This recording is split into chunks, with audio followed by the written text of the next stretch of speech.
Ô Éternel, ranime ton œuvre dans le cours des années, fais-la connaître dans le cours des années, dans ta colère, souviens-toi d'avoir compassion. Habakkuk 3, 2. On suppose que le prophète Habakkuk était contemporain de Jérémie, et que cette prophétie fut prononcée en prévision de la captivité à Babylone. En vue des jugements qui s'avançaient rapidement contre la nation, l'âme du prophète était en agonie, et il s'écrie dans sa détresse, « Ô Seigneur, ranime ton œuvre » comme s'il eût dit, « Ô Seigneur, fais en sorte que tes jugements ne jettent pas Israël dans la désolation. Pendant ces années solennelles et terribles, faites de ces jugements un moyen de ranimer la religion parmi nous. Dans ta colère, souviens-toi d'avoir compassion. » La religion est l'œuvre de l'homme. C'est quelque chose que l'homme doit faire. La religion consiste à obéir à Dieu. Il est vrai que c'est Dieu qui porte l'homme à ce devoir, par son esprit, à cause de la grande méchanceté de l'homme et de sa répugnance à faire le bien. Si cette influence de Dieu n'était pas nécessaire, et que les hommes soient disposés d'eux-mêmes à obéir à Dieu, nous n'aurions pas de raison de nous écrier « Seigneur, ranime ton œuvre » mais il est certain que si Dieu retirait son esprit, il n'y aurait pas sur toute la terre un seul homme qui obéirait à la loi de Dieu. Un réveil religieux suppose qu'il y a eu déclin dans la piété.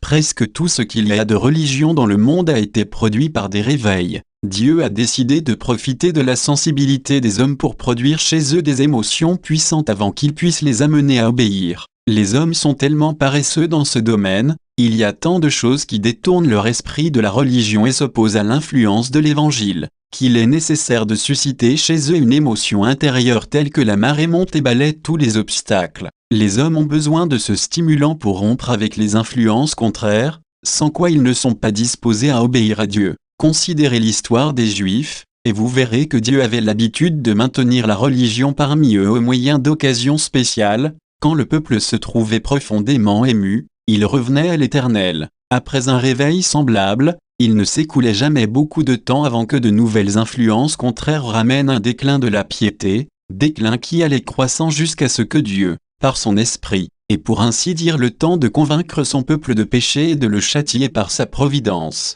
Ainsi Dieu attirait l'attention des masses sur le grand sujet du salut, de manière à produire un réveil étendu. Puis les causes adverses agissaient à nouveau, la religion déclinait et la nation était emportée dans le tourbillon du luxe, de l'idolâtrie et de l'orgueil. Il y a si peu de principes dans l'Église, si peu de fermeté et de stabilité dans les intentions, qu'à moins d'un zèle extraordinaire, elle quittera le sentier du devoir et ne fera rien pour la gloire de Dieu. Le monde est encore le même et il le restera probablement jusqu'au millénium. La piété doit être stimulée par des réveils. Combien souvent on a cherché à garder l'Église éveillée dans l'action sans ces réveils périodiques. Plus d'un homme de bien a pensé et pense encore que le meilleur moyen de faire progresser la vie religieuse est de marcher, d'un pas égal, pour rassembler les impies graduellement et sans bruit. Mais, même si cet argument paraît fondé en théorie, les faits en démontrent la futilité. Si l'Église était assez avancée dans la connaissance, et avait assez de stabilité de principe pour rester éveillée,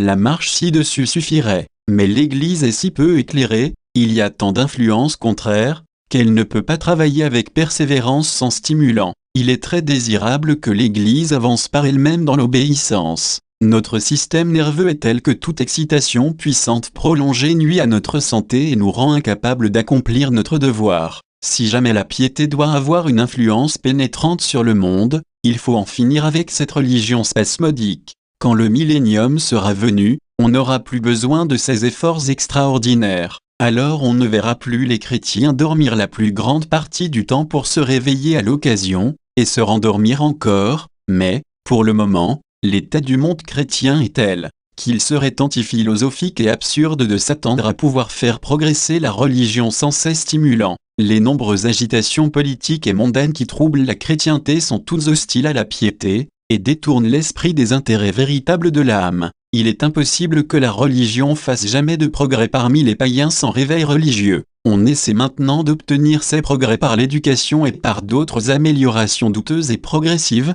mais aussi longtemps que les lois de l'esprit humain resteront ce qu'elles sont, on n'y arrivera pas. Il faut une émotion suffisante pour réveiller les forces morales, et pour refouler le flot de la dégradation et du péché. À mesure que nos contrées chrétiennes se rapprochent du paganisme, il est impossible à Dieu et à l'homme de faire progresser la religion, précisément parce que Dieu a toujours agi de cette manière. Ce n'est pas pour rien et sans raison qu'il le fait, les hommes n'obéissant à Dieu qu'à contre-cœur. Par exemple, combien nombreux sont ceux qui savent qu'ils devraient être religieux, mais qui ont peur des railleries. Beaucoup sont devenus un avec leurs idoles. D'autres attendent pour se repentir de s'être assuré une situation dans cette vie, ou procurer quelque avantage mondain convoité. Ces personnes ne se départiront jamais de leurs faux sont ou ne renonceront jamais à leurs projets ambitieux avant d'être saisis du sentiment poignant d'un danger inévitable, sentiment qui les amènera à se rendre. Ce que n'est pas un réveil religieux, ce qu'il est, les agents qui le produisent.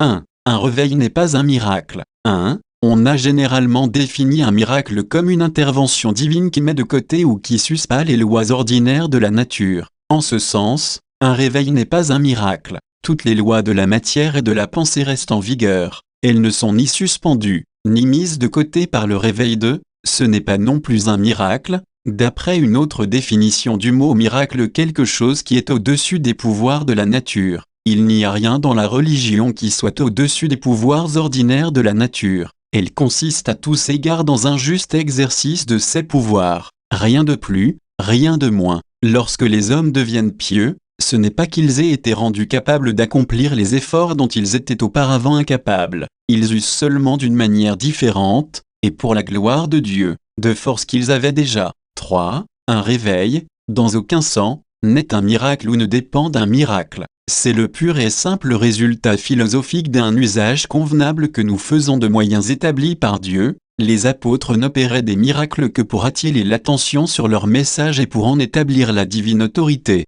Mais le miracle n'était pas le réveil. Le miracle était une chose, et le réveil qui suivait le miracle en était une autre. Du temps des apôtres, il y avait un lien entre les réveils et les miracles, mais les réveils n'étaient pas des miracles. J'ai dit qu'un réveil est le résultat d'un emploi convenable des moyens appropriés. Les moyens que Dieu a prescrits pour obtenir un réveil ont, sans aucun doute, une tendance naturelle à le produire. Autrement, Dieu ne les aurait pas ordonnés. Mais les moyens ne produiront pas le réveil sans la bénédiction de Dieu, pas plus que, sans cette même bénédiction, les semailles ne produiront une récolte. Il nous est impossible de dire que l'influence de Dieu pour produire un réveil soit plus miraculeuse que celle qui est nécessaire pour une récolte. Que sont les lois de la nature en vertu desquelles la semence produit une moisson? Elles ne sont que l'ensemble des moyens créés par Dieu en vue de son action. Dans la Bible, la parole est comparée à une semence, la prédication à l'action du semeur et les résultats à la naissance et au développement de la moisson. Un réveil est aussi naturellement le résultat de moyens appropriés qu'une moisson est la conséquence de l'emploi des moyens capables de la produire. Penser le contraire est aussi absurde que de prêcher aux cultivateurs, en ce qui concerne leur semaille, que Dieu est souverain, qu'il ne leur donnera une moisson que lorsqu'il le voudra bien, et que pour eux labourer, planter, travailler comme s'ils s'attendaient à une moisson est une grave erreur, que c'est ôter l'œuvre des mains de Dieu, que c'est empiéter sur sa souveraineté, et qu'il n'y a point de rapport entre les moyens et le résultat sur lequel ils peuvent compter. Supposer que les cultivateurs aient foi en une telle doctrine, ils condamneraient le monde à périr de faim. Des résultats identiques s'ensuivraient pour l'Église si elle était persuadée que travailler au progrès de la religion est, en quelque sorte, si mystérieusement l'objet de la souveraineté divine qu'il n'y a point de rapport entre les moyens et le but. En réalité, quels sont les résultats? Une génération après l'autre est allée en enfer, tandis que l'Église rêvait et attendait que Dieu sauve ses âmes sans l'emploi des moyens appropriés. Cette pratique a été pour le diable le moyen le plus puissant pour détruire les âmes. Le rapport de cause à effet est aussi clair en religion que lorsqu'il s'agit de semailles. 2. Ce qu'est un réveil. Un réveil présuppose que l'Église est tombée dans un état de déchéance. Le réveil consiste dans l'abandon par l'Église de son relâchement, et dans la conversion des pécheurs. 1. Un réveil implique toujours une conviction de péché de la part de l'Église. Des chrétiens ne peuvent se réveiller et se mettre immédiatement à servir Dieu, sans que leur cœur ait été profondément sondé par l'Esprit de Dieu. Les racines du péché doivent être détruites. Dans un vrai réveil, les chrétiens éprouvent toujours une conviction de péché, ils voient leur péché d'une manière si vive qu'il leur paraît impossible d'espérer être jamais accueillis par Dieu. Les choses ne vont pas toujours jusque-là, mais un véritable réveil présente toujours de profondes convictions de péché, et souvent des cas de désespoir les chrétiens déchus seront amenés à la repentance. Un réveil n'est autre chose qu'un retour à l'obéissance envers Dieu. Il en est comme d'un pécheur qui se convertit. Le premier pas est une vraie repentance, un brisement de cœur qui nous jette dans la poussière devant Dieu, avec une profonde humilité et l'abandon du péché. 3. La foi des chrétiens sera renouvelée. Pendant qu'ils sont dans leur état de déchéance, ils sont aveuglés sur la véritable condition des pécheurs. Leur cœur est dur comme le marbre. Les vérités de la Bible leur paraissent un songe. Ils admettent que tout cela est vrai. Leur conscience et leur jugement y donnent leur assentiment, mais leur foi ne voit pas les réalités saintes saillir en un hardi relief, ni les brûlantes réalités de l'éternité. Mais quand ils entrent dans un réveil, ils ne voient plus les hommes marcher comme des arbres. Toutes choses leur apparaissent dans cette vive lumière qui renouvelle l'amour de Dieu dans leur cœur. Ceci les portera à travailler avec zèle pour amener d'autres âmes à Dieu. Ils s'infligent de ce que les hommes n'aiment pas Dieu, alors qu'ils l'aiment tellement. Ils insistent avec tendresse auprès de ceux qui les entourent pour les persuader de donner leur cœur à Dieu. C'est ainsi que leur amour pour les hommes se ranime. Ils sont remplis d'un amour ardent pour les âmes. Ils soupirent après le salut du monde entier. Ils sont en agonie pour tels ou tels individus, amis, parents, ennemis, qu'ils voudraient voir sauvés. Non seulement ils les pressent de donner leur cœur à Dieu, mais ils les portent à Dieu dans les bras de la foi, et, avec grands cris et larmes, ils supplient Dieu d'avoir pitié d'eux et de sauver leur âme des flammes éternelles. 4. Un réveil brise le pouvoir du monde et du péché sur les chrétiens. Il les transporte sur un terrain si favorable qu'ils prennent un nouvel élan vers le ciel. Ils ont de nouveaux avant-goûts du ciel et de nouveaux désirs d'union avec Dieu. Le charme du monde est ainsi brisé, et le pouvoir du péché est ainsi vaincu. 5. Lorsque les églises seront ainsi réveillées et réformées, la réforme et le salut des pécheurs s'ensuivront. Leur cœur sera brisé et changé. Souvent les libertins les plus éhontés se rencontrent parmi les sauvés. Femmes de mauvaise vie, ivrogniers impies, toutes sortes d'individus dépravés se réveillent et se convertissent. Les êtres les plus dégradés sont touchés et ramenés au bien, et deviennent des exemples attrayants de la beauté et de la sainteté. 3. Les agents qui produisent un réveil. Généralement, dans l'œuvre de la conversion, il y a 3 agents et un seul instrument. Les agents sont Dieu, une personne qui présente la vérité destinée à agir sur les cœurs, et le pécheur lui-même. L'instrument est la vérité. Dans toute conversion véritable, 2 agents en tout cas sont à l'œuvre, Dieu et le pécheur. 1. L'action de Dieu est double, il agit par sa providence et par son esprit par le gouvernement de sa providence. Dieu dispose les événements de manière à mettre sa vérité en contact avec l'âme du pécheur. Il amène celui-ci, là où la vérité peut atteindre ses oreilles ou ses yeux. Dieu fait concourir les circonstances bonnes ou mauvaises pour favoriser un réveil. Ils arrivent à propos pour seconder l'action de la vérité et lui donner la plus grande efficacité possible. Parfois, il envoie un prédicateur au moment où il sera le plus utile. Souvent Dieu fait annoncer une vérité précisément quand l'individu qui doit la recevoir est là pour l'entendre.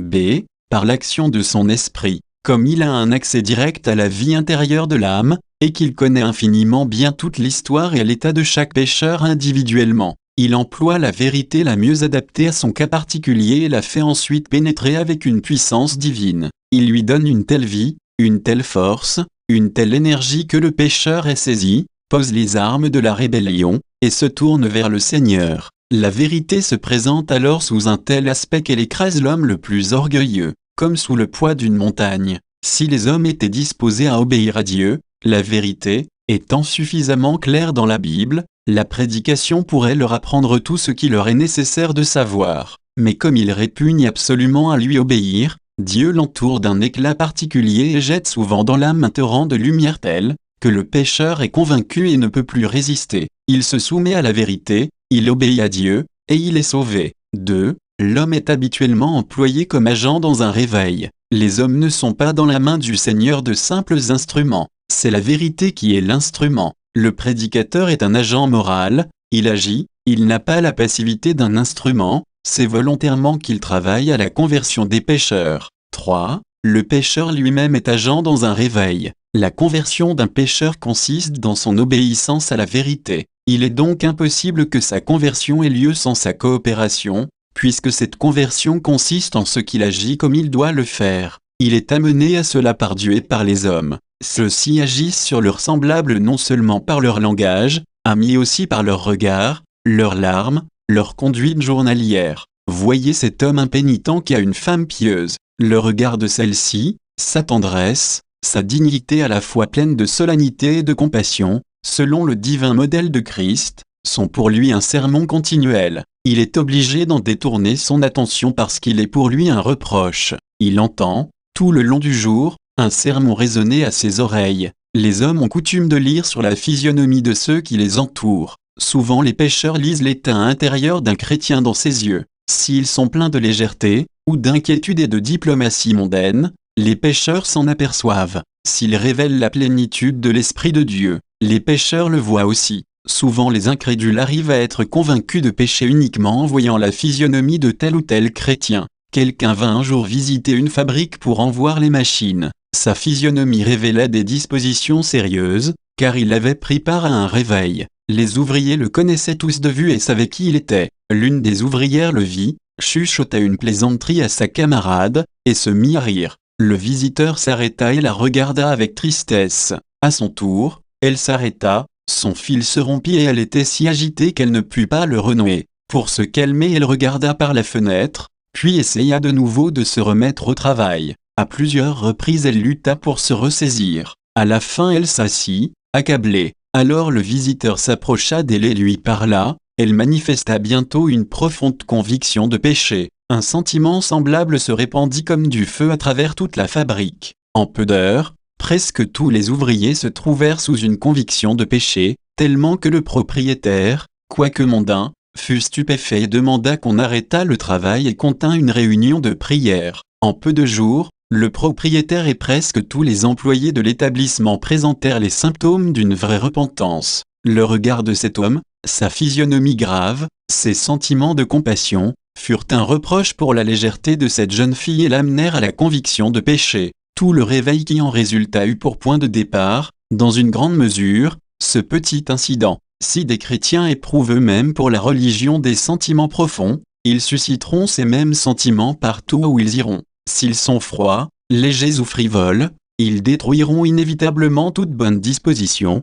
même chez des pécheurs réveillés. J'ai connu une personne très anxieuse au sujet de son âme, mais un jour je fus attristé de découvrir que ses convictions paraissaient avoir entièrement disparu. Je lui ai demandé ce qui était arrivé. Elle me dit qu'elle avait passé l'après-midi chez des personnes qui passaient pour chrétiennes, sans penser que cela nuirait à ses convictions. Mais il s'agissait de gens mondains et superficiels, et elle perdit ses convictions religieuses. Indubitablement ces chrétiens avaient, par leur folie, détruit une âme, car ses convictions ne revinrent pas. Remarque 1. Autrefois, on considérait les réveils comme des miracles. De nos jours, il en est parfois de même. Certains ont, au sujet des réveils, des idées si flottantes et peu justes, qu'avec un peu de réflexion ils en verraient l'absurdité. L'Église a longtemps supposé qu'un réveil était un miracle, une interposition de la puissance divine, avec laquelle les chrétiens n'ont rien à faire et qu'ils ne peuvent pas plus produire que produire le tonnerre, la grêle ou un tremblement de terre. Il y a seulement peu d'années que les pasteurs pensent que les réveils peuvent être produits par des moyens spécialement appropriés. On avait jusqu'alors supposé que les réveils survenaient comme les averses, tantôt dans une ville, tantôt dans une autre, et que pasteurs et églises n'y pouvaient rien. On pensait qu'un réveil n'aurait lieu qu'environ tous les 15 ans, qu'alors Dieu convertirait tous ceux qu'il avait l'intention de sauver, puis l'Église devait attendre que vienne un nouveau temps de moisson. Finalement le terme a été abrégé jusqu'à 5 ans. J'ai entendu parler d'un pasteur qui avait cette théorie. Il y avait eu un réveil dans son église. L'année suivante il y en eut un dans une ville voisine, il y alla pour y prêcher, et pendant quelques jours il fut entièrement absorbé par ce travail. Il retourna chez lui le samedi et se prépara à la prédication du dimanche. Son âme était en agonie. Il pensa à tant d'adultes qui, dans son église, étaient encore ennemis de Dieu. Il fit ce raisonnement, il y en a tant qui sont encore inconvertis, il y en a tant qui meurent chaque année et dont la plupart sont inconvertis. Si un réveil ne vient pas avant 5 ans, il y aura tant de chefs de famille qui seront perdus. Il mit son calcul sur le papier et l'introduisit dans son sermon du lendemain, le cœur saignant devant cet affreux tableau. Comme je l'ai compris, il fit cela sans s'attendre à un réveil, mais ses sentiments étaient profonds, et il répandit son cœur devant son auditoire. Ce sermon réveilla 40 chefs de famille, et il s'ensuivit un puissant réveil. Ainsi tomba cette théorie d'un réveil tous les 5 ans, et Dieu prouva que les réveils ne sont pas des miracles. 2. De fausses notions sur la souveraineté de Dieu ont été de grands obstacles au réveil. Beaucoup de gens se sont représenté la souveraineté de Dieu comme très différente de ce qu'elle est. Ils ont pensé qu'elle impliquait une disposition arbitraire des événements, et particulièrement du don de l'esprit, excluant tout emploi rationnel de moyens. Mais la Bible ne nous offre aucune preuve que Dieu exerce une souveraineté semblable. Tout nous montre que dans la nature et dans la grâce, Dieu a établi un rapport constant entre les moyens et le but.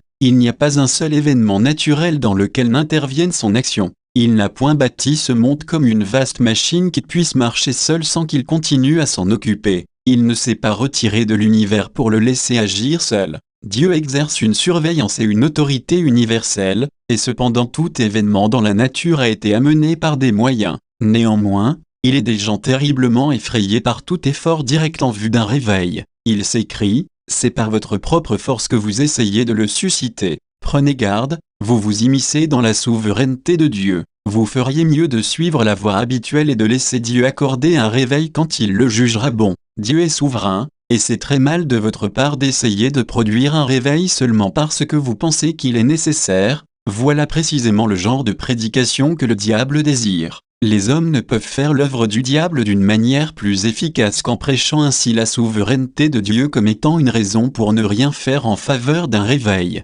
3. Une des causes qui empêchent bien des hommes de désirer un réveil et d'y travailler, c'est le fait que des excès et des abus ont parfois accompagné ces fortes excitations religieuses. Sans doute il y a eu des abus, dans tous les temps d'effervescence religieuse, on peut s'attendre à plus ou moins d'inconvénients et d'abus accidentels, mais ce n'est nullement une raison pour abandonner les réveils. Les meilleures choses sont sujettes à des abus, grands et multiples sont les maux qui se sont manifestés sous le gouvernement providentiel et moral de Dieu, mais non à cause de son intervention. C'est ainsi que dans les réveils religieux l'expérience prouve qu'étant donné l'actuel état du monde, la piété ne peut progresser et s'étendre d'une manière efficace sans réveil. Les maux purement accidentels qui accompagnent quelquefois un mouvement de ce genre sont peu de choses en comparaison de tout le bien produit par les réveils. L'Église ne devrait pas admettre, un seul instant, l'idée de se passer de réveil. Une telle disposition d'esprit ouvre la porte à tous les dangers qui compromettent les intérêts de l'Église.